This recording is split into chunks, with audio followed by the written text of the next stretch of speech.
Oh, it's so quiet. Hi there. Welcome to the 9th presentation of the CFI, Center for Innovation, Thinking Differently speaker series. My name is Barb Spurrier, and I have the pleasure of serving as the Associate Administrator of the Center for Innovation here at Mayo Clinic, and the very special honor to welcome you today to our talk. We're really happy that you could join us. We hear that there's another little event going on right now, the USA and Germany in the World Cup soccer game. We understand that it's a 0-0 tie. We'll be happy to hear any shout-outs throughout the presentation, which I'm sure will be for an insightful comment from our amazing speaker, or it's okay too if it's a goal from our favorite team. We began the speaker series in our Transform Symposium, which is held in September each year, with the acknowledgement that a thinking differently mindset and capability is essential in our quest for innovation and transforming the delivery and experience of health and healthcare. External thought leaders inspire us about what's possible and help us think differently, and they really help to broaden our perspective. We're so fortunate that Jim Hackett is with us here today to do just that, and more about Jim in just a moment. We do want to go ahead and mention for you that we have our Transform Symposium coming up on September 7th to the 9th. We'll love to see you there. And then for our fourth quarter speaker, we have Mr. Franz von Houten, who is the CEO of Philips, joining us. So please mark your calendars. He has a huge perspective about health and connections and such, so you will not want to miss that talk either. So first, the format for our noon hour. It will feature a presentation on Does Big Data Change Your MD by Mr. Hackett, followed by a conversation on the stage with Dr. Nick LaRusso. We'll conclude with questions from the audience. We do ask that you wait until a microphone is available and comes to you so that we can have this audio recorded. Jim will be available after the session from 1 to 1:30 for any of your individual questions. So very nice of him to stick around for a deeper conversation. Dr. LaRusso is well known in our Mayo community, having served in so many roles: the chair of gastroenterology and hepatology, the chair of the Department of Medicine, as well as the medical director of the Center for Innovation, an endowed professor, a distinguished investigator, and the list goes on and on. And Nick, welcome. We're really happy you're here to facilitate this conversation. So now on to our special guest, Jim Hackett. Jim is the vice chair of the board of directors of Steelcase, the global leader in the office furniture industry. Jim retired from the CEO role of Steelcase in February 2014 after overseeing all domestic and international operations of the company for almost 20 years. Jim was only the 8th person to lead the company in its 102-year history. During this time, he has led Steelcase through a transformation from traditional manufacturer to industry innovator, known as much for the insights behind its furniture as for the products themselves. Among the milestones of Jim's tenure as CEO are the company's expansion into new markets such as healthcare and education, the concept of blending architecture, furniture, and technology to make our workplaces more effective, and we clearly have benefited from that at Mayo. The adoption of user-centered design thinking as a methodology at Steelcase and the development of Steelcase as a globally integrated enterprise that serves customers now in every region of the world. Joining Steelcase in 1986, Jim held a variety of sales and marketing positions in the company. He moved to Executive Vice President of Steelcase Ventures, where he was responsible for the design and development of products, in addition to developing new opportunities for the company. Jim then served as Executive VP and then COO of Steelcase North America, and ultimately named CEO, Chief Executive Officer of Steelcase, in December of 1994. Jim serves on many boards. He's a very busy person. The Board of Trustees as lead trustee for Northwestern Mutual Life in Milwaukee, on the Board of Directors for Ford Motor Company in Detroit, as a non-executive chairman of Bancorp in Cincinnati. He's a member of the Board of Directors for the National Center of Arts and Technology, as well as the Board of Advisors to the Gerald R. Ford School of Public Policy and the Life Sciences Institute at the University of Michigan. He is past president of the Institute of Design Board of Overseers at the Illinois Institute of Technology, and he was, all the way back to the beginning, born in Columbus, Ohio, and received a degree from the University of Michigan. He and his family live in Grand Rapids, Michigan.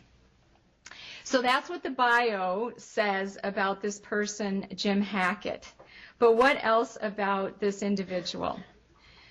Isaac Newton said that if I have seen farther than others, it is because I was standing on the shoulder of giants.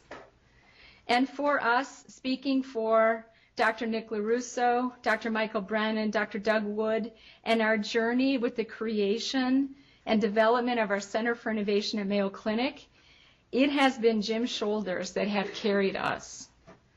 Jim has been right by our side as our mentor, our motivator, our creative, our constant source of inspiration as we have developed our Center for Innovation and Innovation Capability at Mayo Clinic.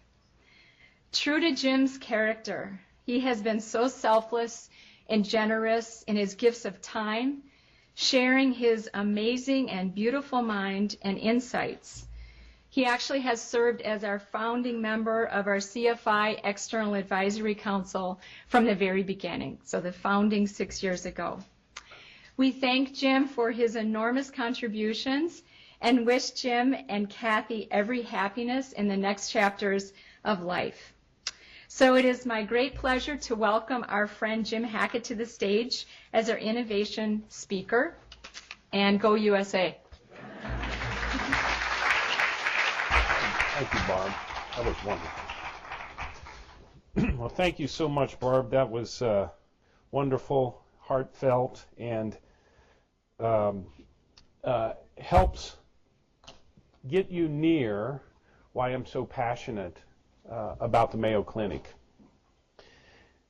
Personally, I made this comment earlier this morning that I ended up with this Irish genetic disorder that has to do with blood clotting, and I had a blood clot flying internationally, and I couldn't understand it, and I came here, which was my first visit with Dr. Rook, to try and understand the genetics of that disease, and here I am 20 years later, and it feels like home to me to be here, and my wife Kathy.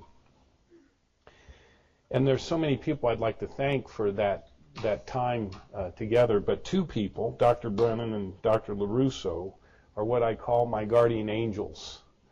So if you Google guardian angel, you'll see that there's really two verbs that they possess. One is to guide, that's Dr. Brennan, and the other one's to protect, that's Dr. LaRusso. And if you know both of these gentlemen, you understand why that applies. So to those gentlemen, I appreciate our relationship and how much they've meant in my life personally. And probably in a pay-it-forward way, I'm here today because as I retired from Steelcase, I started to think about our competitiveness, kind of our country's competitiveness, your competitiveness, my competitiveness. And the last few times I've been here, I've gotten to speak in various settings. I got to talk, for example, at Balfour Hall to a group of our doctors here about the nature of the pneumatic system that was a pioneering innovation in its day and how it transferred information for the patient from location to location. It was so well done that it lasted for almost 90 years as an advantage in the design of Mayo. And I explained that that's not a by chance fact, that when we talk about big data today, I'm hopeful that there's an idea in that like the pneumatic system. And another time at Transform, I got to talk about the nature of complex systems and why they're hard to change. But today, I want to provide you insight into a force that is hard for us to see. We likely don't understand it, and worse, we can't see how it's changing us. But it's a great thing because we can actually leverage it in this competitive spirit that I want to talk about. So I want to begin with a story to try and set the stage. So if you have to leave to go watch the soccer game, maybe this slide will tell you the punchline, the first slide I show you. The story that introduces it was I was about 10 years old. That's 1965. And I remember being in my cousin's house, and whatever we were doing, somehow the weather broadcast comes on that day. Now, you can't really, in understanding me, ever wonder why I remember this story, but this guy was a weatherman, was in front of a glass wall, and he had a grease pen. I look around, there's not as many people as old as I am, so it's hard to believe, and he was drawing the weather front, and he had plastic lightning bolts and plastic clouds, and he kind of stuck them on the glass drawing, and he was explaining the weather. Now, I've asked myself now, currently at age 59, if we knew the data that he was holding to do that, where do you guess it was? We got a score? Oh. And so anyway, back to where was the weatherman's data that he was using in his head to draw this picture was back in his office before he went on the broadcast. In 1965, he probably had the wind speed across a few points in the country, had barometric pressure, temperature, and he had to assimilate that into a picture that looked like that. Now, the interesting thing is, on all of our cell phones, we have that data translated for us, and you get to ask this great question. Where's the weatherman? He's gone. And overnight, in kind of historical terms, data and the way it was translated eliminated a job, but made the users, I love to look at that when I'm traveling to see what I'm getting into. So my speech today is if you can understand when we were sitting there looking at the guy in the television screen and wondering what might befall us as data became more prevalent, this is a hint. But the part that I'm not sure is well understood, I'm not suggesting that you all don't get this, but as I go around the country, is that the nature of the way it's assembling is probably hard to see. Now at Mayo, it's well understood. It's been a hugely data-driven company. And you can see that it's been very careful about the privacy part of this. This is a really important thing as we maybe get into our discussion. And it's starting to find its way into partnerships where we can make it more usable by the consumer. Now, these are all powerful forces and momentum, but that's not what my talk's about today. My talk is to have you see what's coming and then what you might want to do with it beyond this. So I got to do a little lesson in what's coming. So this chart is explaining, if you were in business or industry like I have been, 20 years running Steelcase, the green area of the chart was what's called structured information. So that was like I could go in and find a customer's sales information or find the cost of something or find a customer record. The blue part's the unstructured data. And as those little chiclets explain, that's like a song that you've downloaded or a picture you've taken or a video. Well, look at what's happening is that the green's kind of level set in businesses. It's all the unstructured stuff that's coming at an incredible rate, like 6 times the rate of structured data. Now, here's the reason, some reasons why. On the left, if you don't know computer science, you don't have to know it, but I want to explain this to you so you can see why it's upon us like a tsunami. All those canisters would be like one big barrel on the left, but we've broken them up into the different kinds of storage systems. And so in the past, you'd have a mainframe, and all your customer records here at Mayo are in that mainframe, but they also could be on your PC. That's why in companies and enterprises like Mayo, we were real worried about you leaving with your laptops. We didn't want some patient's data leaving the 4 walls of the building. Worked pretty well. Now we move to the right, which is what they call cloud computing. It's all those kinds of canisters still exist, but they're shared. And we're going in and out of them with a lot more devices than we had before. So at one level, that's changing it. But another level, to help you understand, is the nature of the way it's being exchanged is something that's more recent. Like this talk is to get you to say, has this been going on for a long time? No. It really kind of started with Google and how search engines were trying to find data. And here's what happened. Back to the blue at the top, if we wanted to make a telephone conversation in history, it was a perfect system to transmit data, our voice, from one point to the other. And by the way, you know, if you lose just one bit of data in that, and it was the punchline, like the score of the game is 0, and then they didn't get the last bit through, you'd be really frustrated. So it had to be perfect. The problem was that and this is only 12 or 13 years ago when you would hook up to AOL and you'd hear that scratchy sound. It wasn't a very good way to shift lots of information. So that's what happened on the right in the blue, is the internet took the data and broke it up into these packets like little ping pong balls that go through at the speed of light, and you load your information on these packets. They get broken up at the beginning, sent through the line, and then reassembled. And it works really well. The same thing is happening now in storage recently. Is that traditional storage, when I went to get my record out of the Mayo mainframe, it was a direct bit-to-bit transfer. Today, because I may want to know who Jim Hackett is, I can look at the Mayo system, but I can look at Google. And Jim Hackett's in both systems. So it's called dispersed storage, and it's broken up like the packets. All you need to remember from that little tutorial is, you think how the internet transformed your life? The storage thing below is the same thing. Here's another way for you to understand it. Back when I was born in 1955, I got this picture as close as I could then. That's a hard drive on the left getting loaded on that airplane. And it has 5 megabits. I got to get my cheat sheet out here so that I make sure. 5 megabits of storage. And it cost $50,000 in that day for that thing. In the middle, that's a hard drive that has 4 terabytes.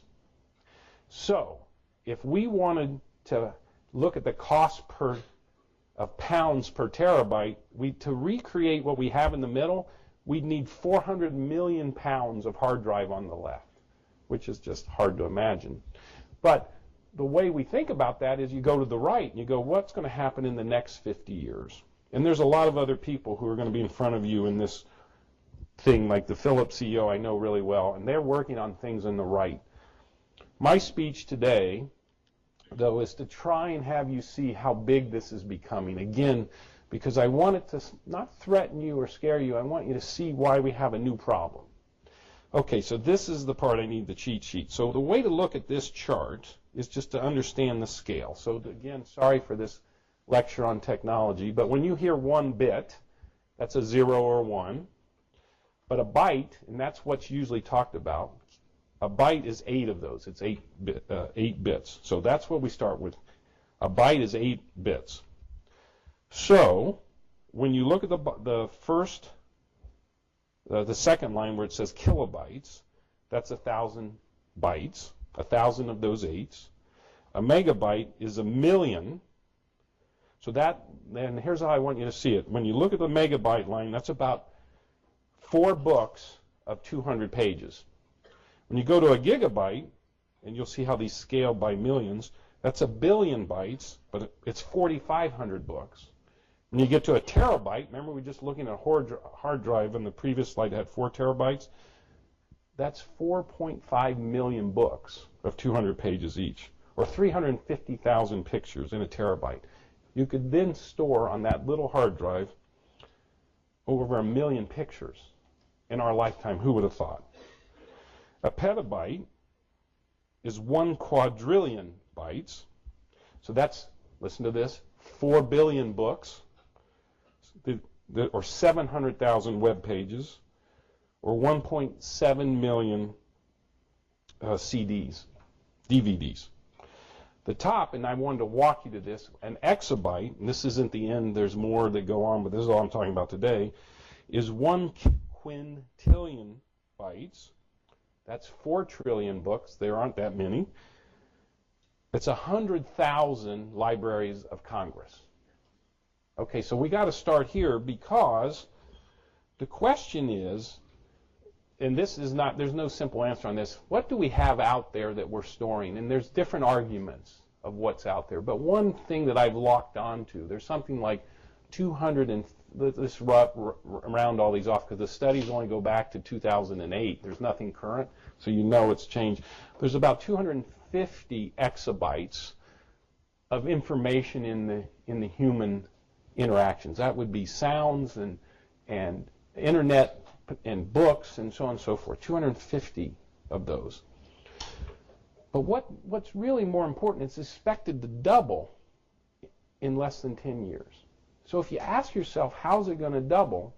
Something like 40 exabytes or what are in the heads of people around the world, like the cumulative knowledge.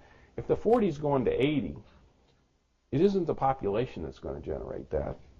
What it is, it's the Internet of Things. So I'm going to explain that, and again, in a way that is sneaking up on us. Here's an iPhone, and here's a film or video, and here's genetics. And right now, if we just thought of the relationship, to put a video on versus a picture on the phone, we need 1,000 times more. And if we want to put genetics then on top of that, we need 1,000 times more. Well, what's coming is, right now, I have an iPhone 5, so it's probably 5 megabits of pictures on its way to 12. So when I take those weather maps and I want to look at the little town I'm from in Ohio, if it gets too granular, you know, the pixels show up. In the future, you won't have that problem, and that's going to change medicine. In video, we thought when they got rid of the broadcast antennas and we went to high def, it was over. It's not. So all those new TVs you bought, you're going to have to buy them again and again and again. But at the top of that stack is it's an ultra high definition 2, 8x. So some of the medical manufacturers are going to have this before consumer devices. So you're going to be seeing this before I do. Well, and you say, what is it that gets crowded in that? It's just the acuity of what we see. So now we're looking at random X-rays and detailed analysis. The acuity is going to be microscopic, but through our hands. And then genetics, I love this, not in this audience because you all get it, but when I'm around the world talking about this, many people don't realize it cost $3 billion to do a genomic sequencing just a short decade ago. We're down to 1,000. Here's a little known fact. Asked how many people have had their genome sequenced, it's about 100,000 people. The next group that's going to get done is the VA, and they target it at $100, and they believe once it's at $100, there'll be 50 million people sequenced. That's within the next few years. So what are we going to do with all that? If we look backwards when we said power is going to be great, look what happened. This was my old life. We used to go in and take pictures under people's desks and say, we can help you with that.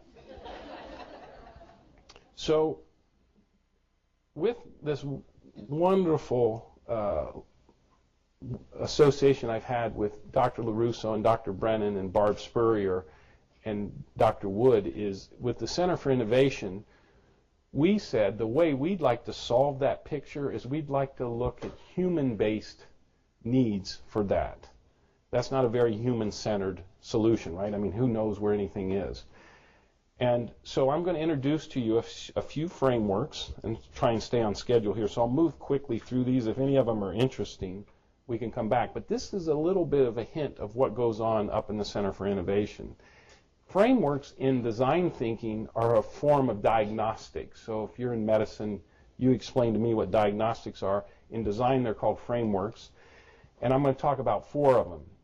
I want to have you understand use. I want to talk to you about a perversity principle and complexity, how you have to think in time phases together, and, whoops, that's it. And so the first thing is to talk about understanding things versus making them versus using them. And the story behind this next graphic is situated with Bob Galvin, whose family was the Motorola family, and Pat Whitney, who is the dean of the Institute of Design in Chicago. We have some of the students, graduates here at Mayo.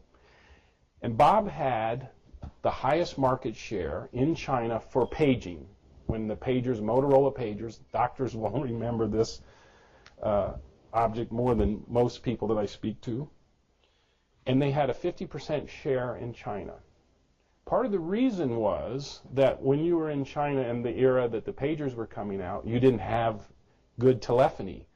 So you would come to a meeting and you would pray somebody would page you if you were Chinese, because it would show that you had an advanced state of, being in China.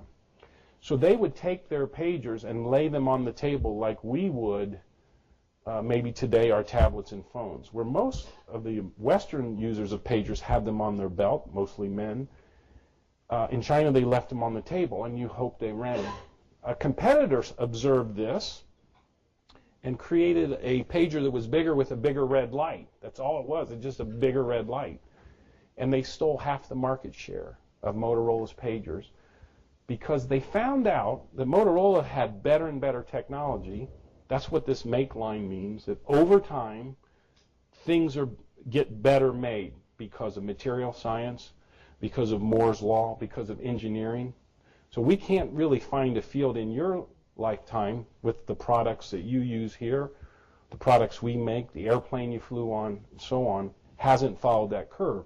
But what Galvin and Whitney discovered in their argument about why they lost share is that over time there's a decay of understanding use, that we think this is a natural law in design. Now you might ask, well, why does that happen? And it has to do that over time what the thing has to do has to get better, like the manufacturing or design of it, or excuse me, the material science has to get better. The way that you're using it has to improve. And so we call that the design gap. So I always say this, I hope I'm not hurting anyone's feelings, that flying on airplanes couldn't be safer today than ever in history, but they still haven't thought through, what I'm going to put in that storage bin above my seat, because it doesn't work. And so that's an example of the design gap. And so I might come back to this if we have more time because of the wanting to get to the other points. And we can talk about how we ameliorate that. But I love telling the story when I was running Steelcase, an example that you all are of the same generation where you can experience this. So this story is pictures of Carnegie Mellon when the business program decided to issue free laptops to the MBA students. And we went there the minute they got the computers, and we did what we call ethnographic research. It's watching the human interaction. These are 4 pictures that I picked back in '95 that I started to use to change Steelcase. So the top right one is as a student going from 2 classes and leaving the computer open. Why did they do that? They didn't want to shut down. Why? Took too long to boot up. So now if you play the game with me with the previous chart, computing got better, desktops became laptops, but there was a decay of use. Because when you sat at a desktop, you didn't move, and it could go to sleep and come on. The boot up time was once a day. When you got into mobile computing, the boot up time was much more frequent. And they missed that. They carried the same dominant design from the old system to the new. We're going to come to Mayo in a minute and say, when did we carry the old dominant design to the new world? So I remember at this time, I'm going to tell you the fool I was. I go, somebody's going to invent an instant-on operating system. Who did that? Apple. So, and I didn't invest in Apple, so shame on me. The other one, I only do 2 of these 4 squares. The one in the bottom right is the student in class. So that's a problem, right? If you're the professor, you can't see the student. But what you can't see in that picture is that guy is in a line of people like a room like this that are just going up the center of the lecture hall. These are the first to arrive. They all stacked like that. Why did they do that? It was a power problem. So there's a plug in the center. What was the old plug's responsibility? What was it there for? The sweeper, the vacuum. So over time, we made things better, but we lost sense of the use. So what happened is all these rooms had to get redesigned because of the new kinds of uses. Again, at Mayo, we have these things. At Steelcase, we have these things. At Ford, we have these things.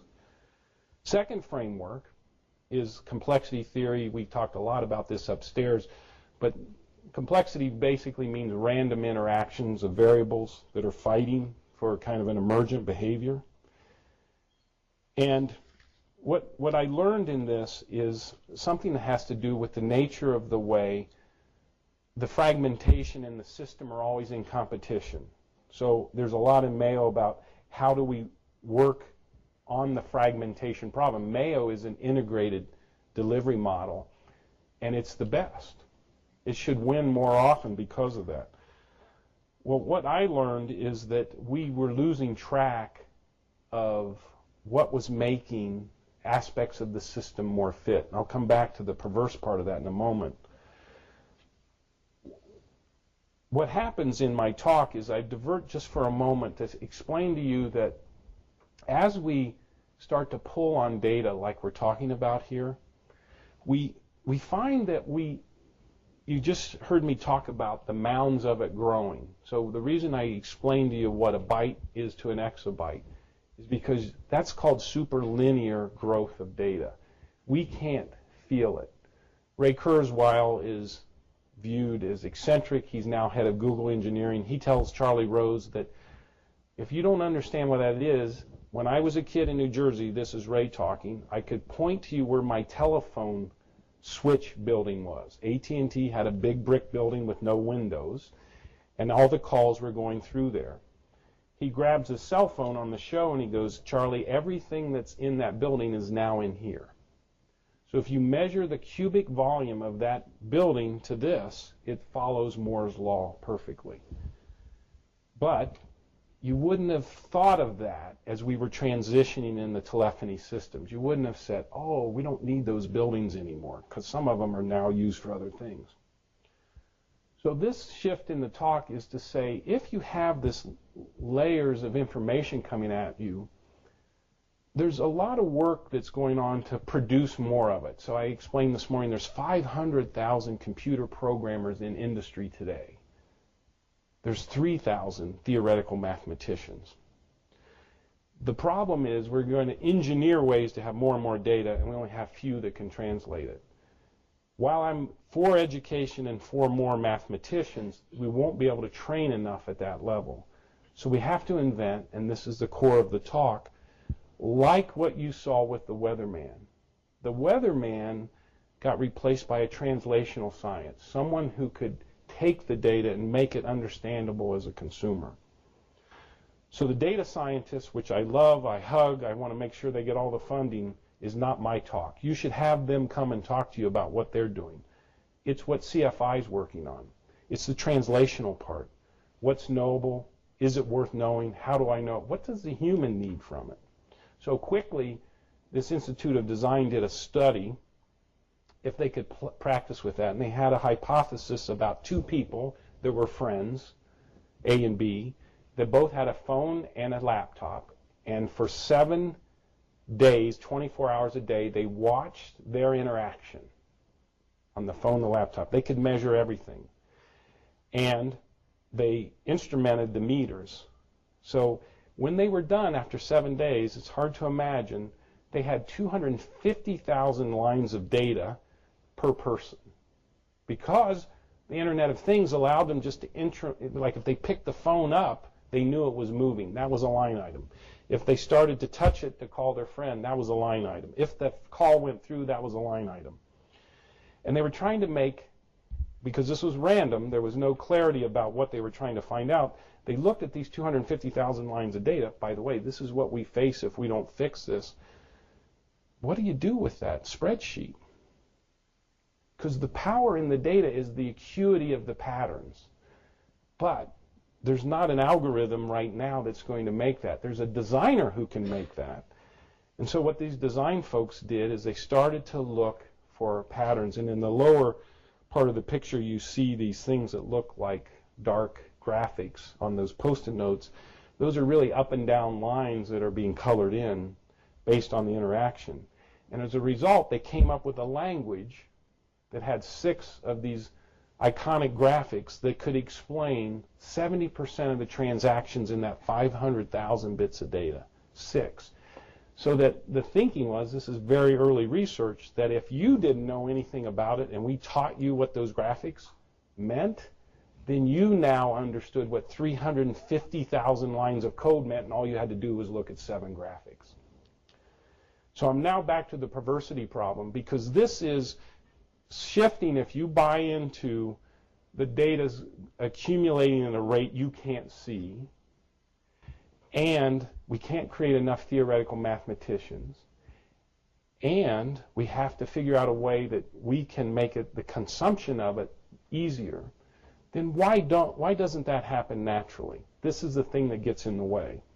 So this explains that over time, these S-curves, think of this as Mayo 1.0, it rises to a point of dominance. And it gets to a point where it has to change or evolve, and it has a choice. Will it do that? You'd think, like when we're watching a movie, we always want the guy to get the girl, or the bad guy to lose, or we can look backwards and go, that's simple. But there's something that's happened in nature that makes that difficult, is it tends to get disrupted by something you didn't see coming. And that's when you hear disruption. If you're not in business, you hear about disruptive ideas. That's what they mean. It's interrupting the normal progression of what you think might happen. So an example I use is, think of you owned each one of these at some point, but not all of them. You were the owner of the Pony Express. Well, actually, I start the story with you created the carrier pigeon that flew over the battlefield. It was more fit than somebody trying to run through the battlefield to communicate to the general. Eventually, the carrier pigeon has some flaw. It has virtue, but it has something it can't do, so the Pony Express takes it over. There's probably a telegraph in here somewhere, I forgot it. Then the railroad delivers mail faster, so it's faster than the horse. The U.S. mail delivers to the points where the rail car can't. FedEx guarantees it when the post office couldn't. And now Jeff Bezos is going to use drones to go around all of them. Well, here's the punchline. The perversity principle is, what was the virtue that each system didn't want to give up to compete in the next evolution? The Pony Express is an easy one. What didn't they want to give up? The horse. It's easy in the railroad business. What didn't they want to give up? The train. It's harder when you get to FedEx because they have trucks and planes and what have you, but it's probably more, and I know Fred really well, and he's a good guy. I think he might be on the board here. One of his executives on our board. The challenge he's got is the fixed cost of that infrastructure. And when you're an odd address in there, they can't make any money. Where the drone doesn't really labor anymore because it's going over air. So when we stare at Mayo, I haven't done this for Mayo. I would never be that arrogant. But there's probably a chart like this where you could start to map healthcare over time and what fitness attribute obfuscated the previous advantage, or what's the virtue you wouldn't give up in the face of what was coming. So another framework we use is called now, near, and far. And the story behind this, am I okay, Barb? The story behind this is that I was traveling a lot, and I was in Shanghai airport, had a plane delay, sitting there waiting to come home, called Kathy and said, it's going to be a lot later. And they had a wall with all the clocks that you see from time around the world. And this is how my brain works. I was thinking, why are those there? Well, they're there so that I have context of what time it is around the world. Why is that important? Because most people didn't travel around the world. And so when you were first in a global world, we wanted you to know that even though it's a quarter of 20 to 2 here, 1, it's 12 hours later in Asia, or 12.5 hours, or 11.5 hours. And my dad, who was a very good man, successful veterinarian, had an 80 square mile territory in Ohio for his large animal practice, deployed by my mother over two-way radio. He thought he was pretty advanced. I know he didn't think I have to make a call to China at the end of my day, and I did. Or I know when he got up in the morning, he wasn't thinking about, I have to talk to Europe. I did. And you can't blame him, because his context was this 80 square mile territory. So it occurred to me in looking at those clocks that the CEOs that run businesses have to have a new context reminder. It wasn't the time around the world, it was the time phases. And that we have to manage our business in 3 phases simultaneously. Why? The reason is that business moves at the speed of light, and you have no hope of moving at the speed of light. So you actually have to start aiming ahead of where the light's going to be. You get a big argument about that, saying, how do we know where the light's going to be? This technique is supposed to help that. So you use 3 years as from now for 3 years. It's a random choice, but it pretty much works with all the CEOs I've talked about. In other words, if you're Ford and you're losing market share to Tesla, which they are, if they want to fix that right now, it's 3 years before they got that product in market. And similar at Steelcase and IBM. So you have to be thinking about even far, which is 5 to 10 years, because of what I'm going to show you next, which is these radials that go across the time are things that persist over time but change. Now the reason that's important is because we can't predict the future. We have to design for things we know are going to be in our future but change. So if you were thinking about the mission of Mayo, what's an example of something that we know is going to be in the future in our system? It's an easy one. Easier than that. Patience. We know there's people. So if you have a human-centered bias to the way you run your business over time, you get an advantage. Who did this really well was Steve Jobs. What Steve would do, and I made this up, by the way. I'm writing an article in Harvard Business Review about it, so I do want to be smug about that. This is something that I've started to architect to try and improve the way we're being competitive, and I want to tie it to this challenge to you about big data. Is what Steve would do is he knew the human sense of computing wasn't going to change. What can I see? What can I touch? What can I emote? But he also knew that Moore's law, in a physics sense, and you can have this argument about whether it's persistent, it pretty much has been since 1960s. So, and everything I see at MIT and elsewhere says we can still get the effect that every 5 years the computing cost is 1/10 of what it was and 10 times more powerful. So if you're designing the new Lincoln, I said this to the team, you need to know that the $399 cell phone is only $39 in 5 years, and it's 10 times more powerful. Or in 10 years, it's the cost of an ice cream cone, and it's 100 times more powerful. It's hard to imagine that. It's like magic. What Jobs did, because he could bet on its arrival, he wanted to bend the radio forward. He would take that arrowhead and twist it in a very mercurial way in that company and say, I want it sooner. They go, but Steve, you can't. I want it sooner. And he was an incredible, inspiring guy that way, such that everybody that consumed it goes, we can't wait to see what he was doing next. All he was doing was aiming where the light was going to be based on what he could count on about what humans would do. We can do that in medicine. It's just that we have to start working on it now if we want to be there. That's the paradox. So every CEO that I give this talk to, one of my friends is the guy that invented the Gorilla Glass, Wendell Weeks at Corning. He loves this because he's working on the next generation of your cell phone is all molded out of glass. There's no plastic. But he started on that a few years ago. So big data is the big punchline, and it's the quest for perfect information, because if we're talking about exabytes of data, and you got your MD where you only had portions of that, and you had to use diagnostic techniques to fill in the rest of the blank, it doesn't mean you will have perfect information, because we know it's like a fractal problem. The more data we have, the more questions will come, but it'll be a lot more intelligent than what we've had in the past. So therefore, your training is the reason for the title, is you had to grow up in a world when you didn't have this kind of information, and now you do. In fact, now the patients do. So an example, if you were in this industry, of thinking about that is, I should have asked a question before I showed you this, is how many channels are on your DirecTV. You can see that at the bottom.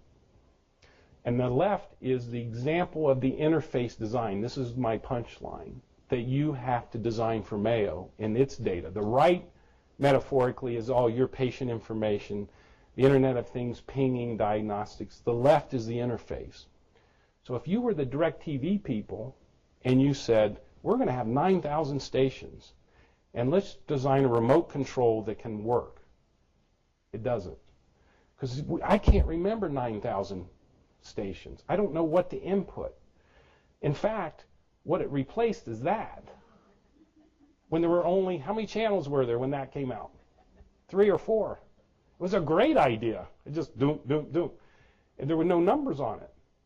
But now you have 9,000. So this is what, I don't know specifically, but this is what Steve Jobs was hinting about when he was going to disrupt the TV industry, is say, I've got an opening where I can anticipate what humans want, I can understand where Moore's law is going, and I can design a better television interface than you've ever had, because I will attack the dominant design that decayed as the making got better. As we got 9,000 stations on our TVs, the interface got worse.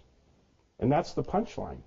Bigger data is about you having bigger insight and the ability to take things and create a translational science. So I think CFI has a big advantage over any other institution I'm in, because you've culturally put in place people that you will empower to translate for human use.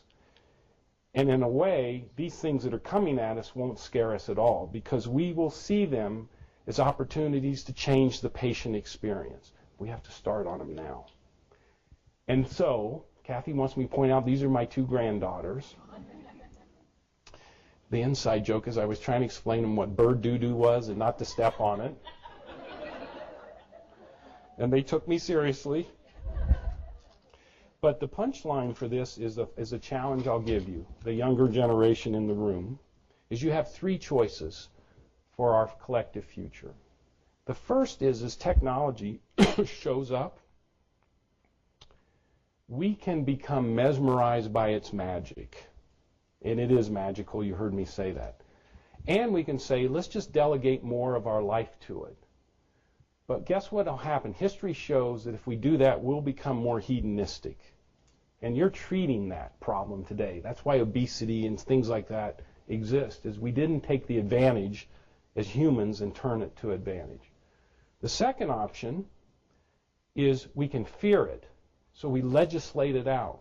It sounds silly, but there's some very important religions around the world that do this. They are afraid of it.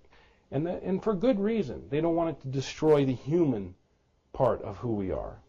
That's the second choice. The third choice is the one I'd like to leave you with, which is you have the opportunity to design its power for human use. So now you get the opportunity to unlock the promise of people with the power of technology. And it sounds a little obvious which one you'd pick, but I'd ask you to think about, do you find arguments for more tech so that we don't have to do as much? Do you find people arguing that we fear it? We might get into that in our discussion. Or finally, are you thinking about it as a way to augment what we are destined to do, we just do it better? So with that, I thank you very much for your attention. You guys are great letting me go on with the soccer match going on.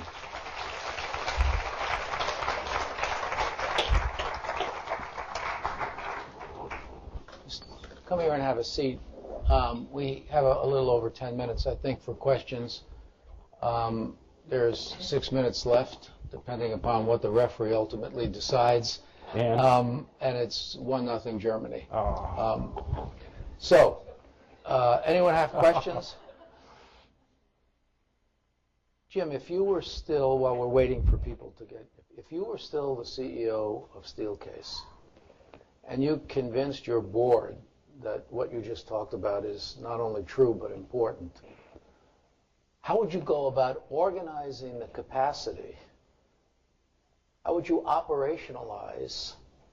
What would it take to do what you're suggesting needs to be done?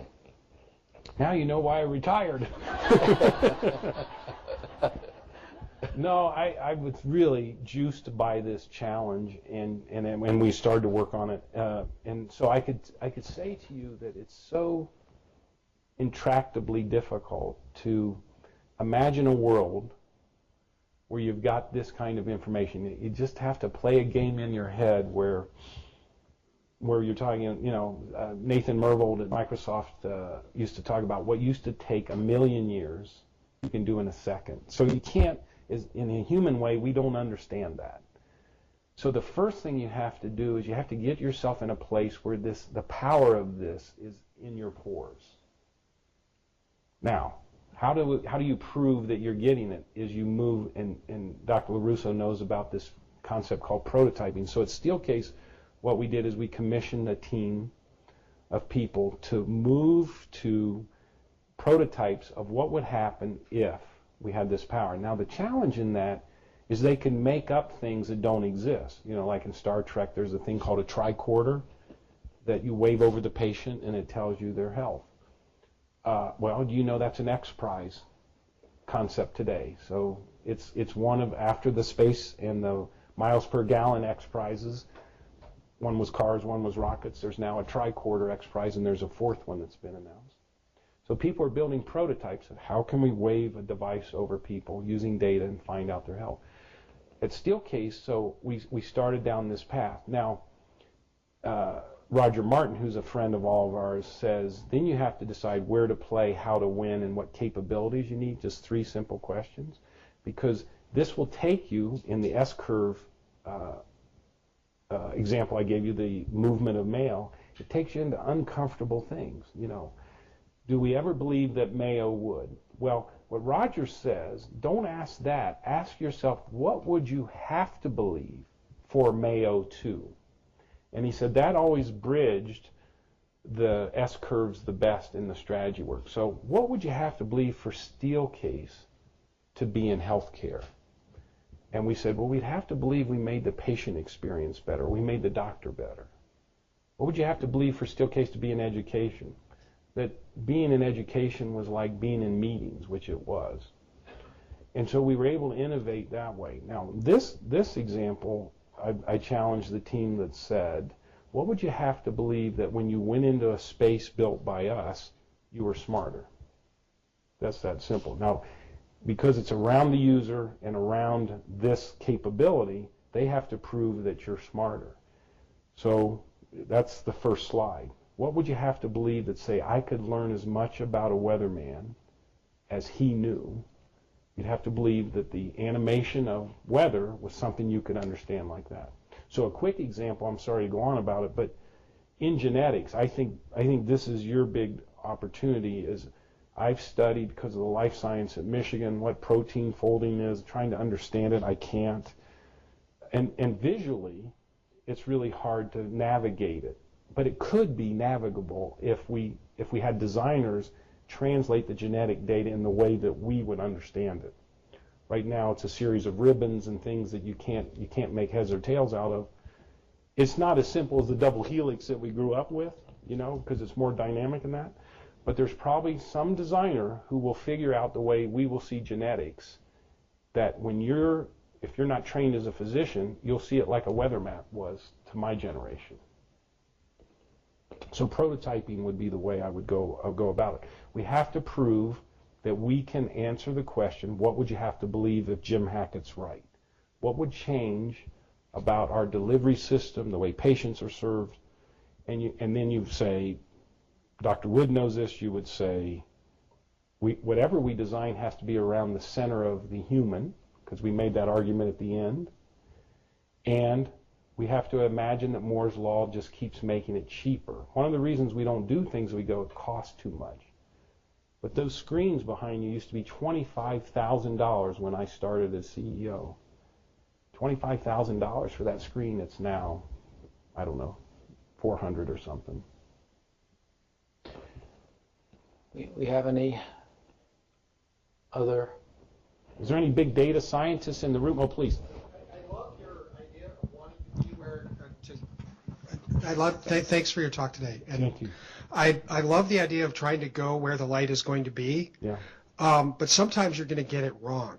And in healthcare, making a mistake is often more dangerous than others. So how would you respond to those who'd say you might get it wrong by trying to anticipate where the light is going to be? And it's a great argument. It's an argument I've had in the business schools when they make a great case, if it's economic, that fast followers are a good strategy. I argue that that's what jobs blew up, that you can't find a fast follower in the tech industry that actually lives. They're gone. And the tech industries now, because they've refined the model for technology, are spilling in to industry. Tesla changed the whole way that you innovate in the car industry, and he's a technologist. So therefore, to reduce the risk, prototyping, betting on humans. It sounds like a trite thing, but because we say if we make it human-centered, we reduce the risk. If we get their delight, the rejection comes from they don't like it in the future stuff. And then you have to buy into some of these. These are scientists that I'm interpreting that says they may not like it in the beginning either. So you got to have an ear that says we listen to our customers and then just hang in there, you'll be okay. Because nobody asked for the internet. And now my wife buys more things across the internet than she does going in a retail store. I don't want to tell you how much, but she would have never agreed to that would be where she would be today. But over time, because of that make use thing, we know that if we design around humans, anticipating where technology's coming, we're interpreting for them. And you own the brand for that. I mean, you already get a gift of a discount from the customers who say, if Mayo's behind it, they've thought through my reaction, my interaction. It shouldn't make you slower. It makes you more informed, about what humans want. So Barb gave me some lines today that just blew me away about the way the Center for Innovation is organizing the human priority. It's really good thinking. It's really good. And I hope it sprinkles through the way you all are talking, because it'll sift and sort the risk things. I'm trying to maybe come away with one or two things that could be translatable into some sort of action. Okay. So it seems to me that we can now acknowledge that all the knowledge that ever existed and all the knowledge that will ever exist is going to be available on a cell phone. Yeah, for sure. Right? And Google is probably the company that sees itself as the ultimate site of all. But isn't the question, getting to the focus, and maybe this is where what information do people really want, and how do they want to get it? So part of this, if you just take the simple make and use curve and you go, so we know in the future, by the way, it's not only everything we know, it's the Internet of Things. So, when the Malaysian flight's going down, it's still pinging, the engines are still pinging. The cars are going to have modems in them, so they'll know in the future when you open the door and you start the engine how much time you took. And the designers will be looking at that going, well, why did you have a lag in opening the door and starting the car? What are we doing that's impeding that, Or maybe you're starting too fast. Maybe we want to slow it down. The principal way of getting the action in this, Nick, is that you are the interpreters. You're the translators for this event coming. So you have to do something like, we talked about this upstairs, is you map the experience of your patients today. So I said, for example, I had my physical this week with Dr. Brennan, and I filled out a bunch of forms. They're really important, but they really are the old system. They really are. And what would have been more helpful for him is if he had a diagnostic tool that I had to wear for 2 weeks, and he just saw that data by modem to me, to him. And when I came in, he could say, I can see the patterns in your behavior. Maybe you need 4 weeks. I bet you in 2 weeks you repeat enough of these things. Mayo could invent that. And you go, well, what if that's too early? What if people like the forms? Well, you can't ask them. Raise your hand if you like the forms. Yeah. You can't ask them. You can't ask them because they don't even know if Dr. Brennan has this other data, how much better they'll be treated. So they can't even evaluate it. But you can. And so if you map the process and you start saying, do the game where you go, what parts are virtues of the past? They were great. We celebrate them. But why don't they stick in the future? Why aren't we willing to give them up? And of course you have to do that in an orderly, non-chaotic way. That's why this CFI is a great place for you to go experiment to do this. Mike, last question. I see you got the... Forms are very important, Mr. Hackett. I wanted you to know that I didn't totally tell the truth on... No, I always told you the truth. Yeah. So Steve Jobs, his genius was this ability to anticipate human needs. And then to prepare the technology in order to meet that human need, to do it more quickly than anybody else. That's right. Regularly, too. He could do it over and over and over again. You started off by talking about your early days of coming to Mayo Clinic, the blood clot that led you to come to prison. And I'm quite sure when you were coming back on that trip and you were experiencing these symptoms, it had a rather profound effect, that it served to begin the process maybe of reprioritizing what was really important to you. That's fair. Right? Yeah. So when we talk about human need, we talk about patients because we see those who are sick or who feel they are sick or are concerned that they may get sick. But for those who do get sick, there is a real reprioritization of what's important to them. Right? And I think looking at, and the third opportunity that we have, that you mentioned. Yes, about unlocking problems. Of taking the human need, but knowing these diseases cause not only this group of symptoms by which we recognize them clinically, but what are the more holistic, what are the impact on a person's life? So that when we see those patients, aided by technology, we have anticipated what those things are, and we say, oh yeah, we can help you with that. That's wonderful. But this will require, I think, a continued deep understanding of the patient and seeing the patient as the reason that they're here in the first place. But really, this could be an important contribution to the enterprise.